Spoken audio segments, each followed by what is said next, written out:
Bruno Frenzel, bonjour. Bonjour Thierry, ça va? Eh bien, écoutez, très bien. Moi, je suis ravi de vous recevoir. Alors, on va parler un petit peu politique dans quelques instants. C'est vrai qu'avec vous, on y est un petit peu habitué aussi, parce qu'on a eu le plaisir de vous recevoir un certain nombre de fois sur la French Radio pendant, évidemment, les élections consulaires. Bon, vous avez été candidat malheureux. Pourtant, vous êtes arrivé à égalité avec l'élu, enfin, un des élus, mais vous n'avez pas pu passer la barre fatidique et faire partie des quatre conseillers des Français de l'étranger. Mais vous étiez vraiment plus qu'à un cheveu. Vous êtes le président de l'association française J'ai choisi le Portugal. Donc, beaucoup de gens vous connaissent, vous ont vu fréquemment sur le terrain. Et puis là, eh bien, vous allez y retourner parce que ça y est, le candidat que vous représentez pour l'élection présidentielle s'est déclaré. Donc, il s'agit en l'occurrence du président de la République, donc Emmanuel Macron. Et donc, vous êtes le représentant local, donc on parle du Portugal, pour La République en marche. Bienvenue. Merci de cette introduction. Juste un petit correctif, je ne suis que le vice-président de l'association tout en étant le cofondateur. Mais voilà, parce que parité oblige, c'est une femme qui le préside cette année. Voilà, donc ça, c'est des bonnes choses. Sur ces élections, bien sûr, j'étais déjà engagé majorité présidentielle et plus que jamais, je serai majorité présidentielle pour cette échéance. Notre président s'est déclaré candidat et donc il aura tout notre soutien, aussi bien sur le plan associatif qu'au niveau de En Marche des différentes composantes de la majorité présidentielle qui ont déjà manifesté leur soutien et leur engagement. Voilà. Alors, ça va être une campagne courte, hein, parce qu'on le rappelle, c'est le 10 avril qu'auront lieu le premier tour des élections présidentielles. On est aujourd'hui donc début mars, donc on n'a même pas un mois. Parce que votre candidat s'est engagé évidemment très tard dans la campagne. Comment ça va se passer? Alors, 35 jours hein, au jour d'aujourd'hui pour les élections. Hein, je rappelle les dates, le 10 avril, premier tour, le 24 avril, deuxième tour. Un créneau extrêmement court. Une campagne qui va être en accéléré avec quelques grandes réunions de notre président, pas mal de webinars qui vont être organisés, enfin d'échanges, on va dire, virtuels. Hein. On en a une série qui est programmée les 14 mars, 24 mars et 29 mars, dont le dernier, le 29 mars, est sur la transformation de l'État avec notre député Stéphane Gogeta et Amélie de Montchalin. Et on va avoir l'occasion d'échanger sur le programme économique et social, sur la transformation de l'État, sur le droit des femmes. Pas mal de choses. Nous-mêmes, nous serons présents sur le terrain et bien sûr, nous répondrons favorablement si Thierry vous nous invitez pour un débat ou pour un échange d'idées avec les représentants des concurrents, puisqu'on doit démultiplier l'effort au niveau local. Alors, votre président, enfin, le candidat que vous représentez ne veut pas débattre, en tout cas au moins au premier tour, mais vous êtes prêt à débattre au Portugal pour présenter un petit peu la ligne de la République en marche, la ligne donc d'Emmanuel Macron. C'est un petit peu ça. Donc là, vous proposez un petit peu qu'on organise un débat comme on l'a déjà fait à l'époque.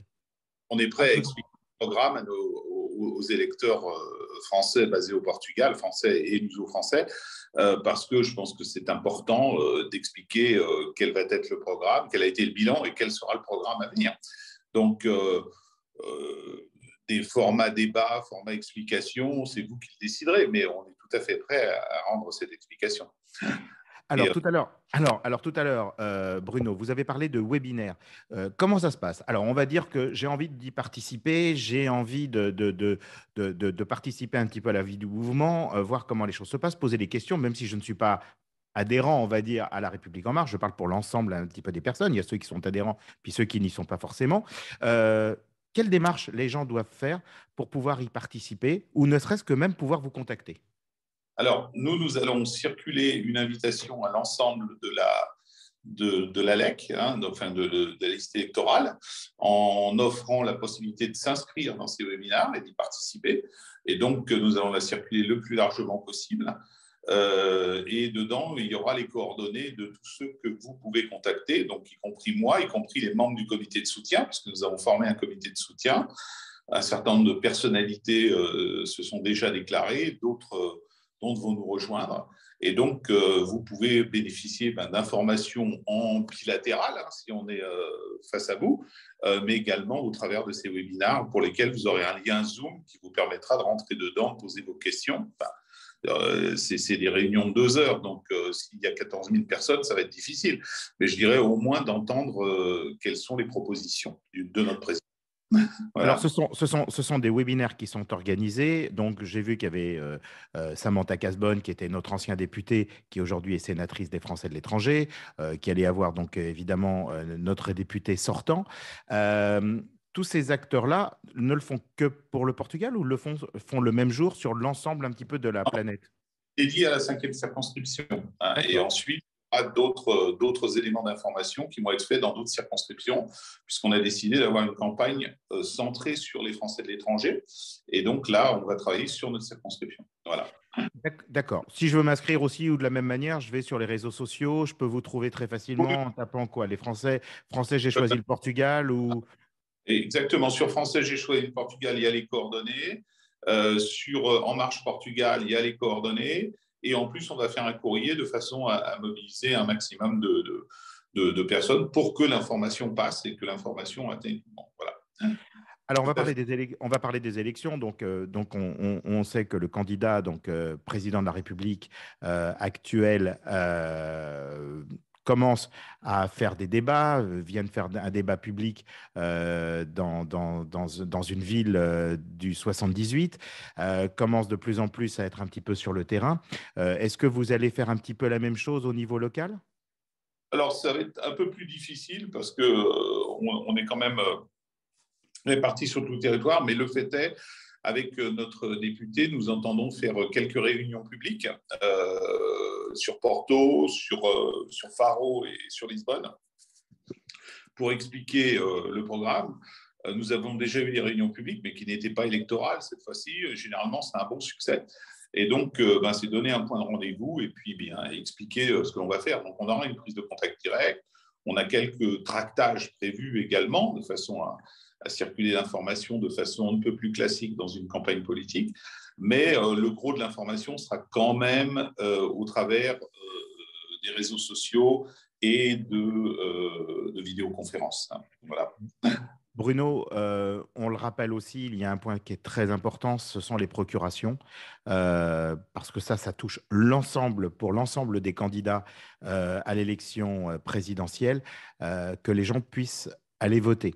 On le rappelle qu'il n'y a que 3 bureaux de vote qui seront ouverts, Faro, Lisbonne et Porto. Donc, il n'y aura pas de vote, on le précise, c'est important à distance, hein, comme on a pu le connaître pour les conseillers des Français de l'étranger, où là, on pouvait voter directement avec son ordinateur, on avait son petit code. Ça, c'était fabuleux. On ne l'aura pas. Comment ça se passe au niveau justement de toutes les démarches à faire pour pouvoir laisser une procuration si on n'est pas présent pendant les 2 dates?